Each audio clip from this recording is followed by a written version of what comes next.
A very good morning to each and every student of class 3rd. This is your subject general knowledge and we will continue in chapter 16. Okay, chapter 16. This is your book knowledge heap and chapter 16, that heading is life skills. Life skill is the part of chapter 16, as you can see in your book chapter 16. So life skill, as you can see the image, there is a flag hosting take place by some person, and you can see also the color of our flag, that is saffron, green, white. Okay, so let's see what's in it. The Indian national flag is the symbol of our national pride. Okay, हमारा भारतीय झंडा जो है India का, क्या है वो symbol है हमारे राष्ट्रीयता का, है ना, हमारे राष्ट्रीय गौरव का प्रतीक है हमारा राष्ट्रीय झंडा।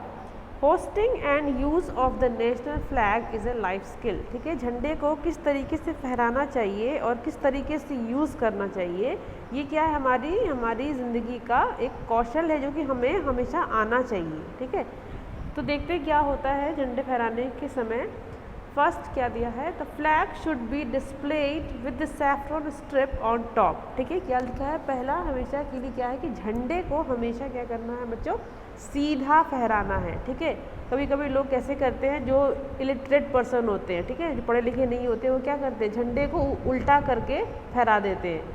क्या कर देते हैं, ग्रीन वाला पार्ट ऊपर और सैफ्रॉन वाला पार्ट नीचे कर देते हैं। ठीक है, तो वो बहुत गलत होता है, वो अपने झंडे का अपमान करना होता है। ठीक है, तो झंडे का पहला नियम यही है कि झंडे को हमेशा अपराइट, ठीक है, सीधा फहराना है, जिसमें कि सैफ्रॉन कलर आपका हमेशा अबव होना चाहिए। ठीक है, एट द टॉप होना चाहिए, green colour at the below, at the lower top, at the lower होना चाहिए। ठीक है, नंबर सेकेंड देखेंगे क्या है, the flag when carried in a procession should be on the marching right or alone in the centre at the front. इसका क्या मतलब है कि जब झंडा लेके चलते हैं, बहुत से लोग जैसे रैलियों में लेके चलते हैं, है ना, तो क्या करते हैं, तो उन्हें क्या किस तरीके से झंडे को पकड़ना चाहिए, उन्हें झंडे को हमेशा अपनी दाहिनी ओर पकड़ना चाहिए, दाहिने हाथ में। ठीक है, कभी भी उल्टे हाथ में झंडे को नहीं पकड़ना चाहिए। ठीक है, जब भी हम कभी रैली में चलते हैं तो झंडे को हमेशा कैसे पकड़ते हैं, दाहिने हाथ में, और अपने दाहिनी ओर रखनी चाहिए।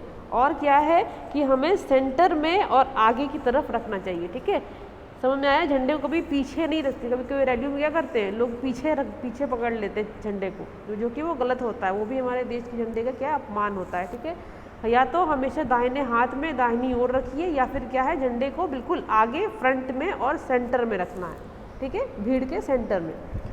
थर्ड क्या है, ड्यूरिंग सेरेमनी ऑफ होस्टिंग और लोअरिंग द फ्लैग। ठीक है, इसका मतलब जब हम फ्लैग होस्टिंग करते हैं या जब झंडा नीचे आ रहा होता है, मतलब जब झंडा ऊपर जब जा रहा होता है, उस समय क्या करना चाहिए हमें, everyone should face the flag. ठीक है, सभी को झंडे को फेस करना चाहिए, झंडे की तरफ मुंह करके खड़े होना चाहिए, एंड स्टैंड एट अटेंशन, और अटेंशन की पोजीशन में खड़ा होना चाहिए। ठीक है, उस समय विश्राम वाली पोजीशन नहीं होती है, अटेंशन वाली पोजीशन होती है। ये क्यों होती है, ताकि हम अपने देश के झंडे को क्या कर रहे हैं, रिस्पेक्ट दे रहे हैं। ठीक है, क्योंकि हमारे लिए वो क्या है, एक नेशनल प्राइड है। There should be no giggling and talking. ठीक है बच्चों, बहुत से बच्चे ऐसा करते हैं, जब फ्लैग होस्टिंग होती है तो क्या कर रहे होते हैं, गिगिल कर रहे होते हैं। ठीक है, हंस रहे होते हैं मुंह दबा दबा के, और क्या बात कर रहे होते हैं। तो ये क्या है, ये देश के झंडे का अपमान करना होता है। ठीक है, जब भी फ्लैग होस्टिंग होती है तो हमें हमेशा शांत रहना है, अटेंशन पोजीशन में रहना है, और अपना फेस कहाँ रखना है, फ्लैग की तरफ रखना है। ठीक है, और the flag should never be used as a cloth to cover anything. ठीक है, और झंडे को कभी किसी चीज़ को कवर करने के लिए यूज़ नहीं करना चाहिए। ठीक है, झंडे का वो अपमान होता है। झंडे को कवर कब करते हैं पता है आपको, झंडे का कवर तभी बनता है जब कोई हमारा क्या बोलते हैं, कोई एक सैनिक, ठीक है, हमारा जब कोई सिपाही सोल्जर जब क्या होता है, शहीद होता है, तब हम उसका जो बॉक्स आता है, जो उसमें उनको रखी जाती है उनकी बॉडी को, उस बॉक्स को उसी झंडे से कवर करते हैं। ठीक है, ये हर एक के किस्मत में नहीं होता है झंडे का कवर बनना। जो देश की सेवा करता है, जो देश के लिए मरता है, जो देश के लिए अपनी जान देता है, सिर्फ और सिर्फ उन्हीं के बॉक्स पर और कबर पर ये झंडा अर्पित किया जाता है। समझ में आया बच्चों? तो ये था हमारे देश के झंडे के लिए जानकारी जो कि आप सभी को आनी चाहिए। ठीक है, I hope you all understood what is the life skill about the national flag of our country. Okay, so thank you so much students for listening.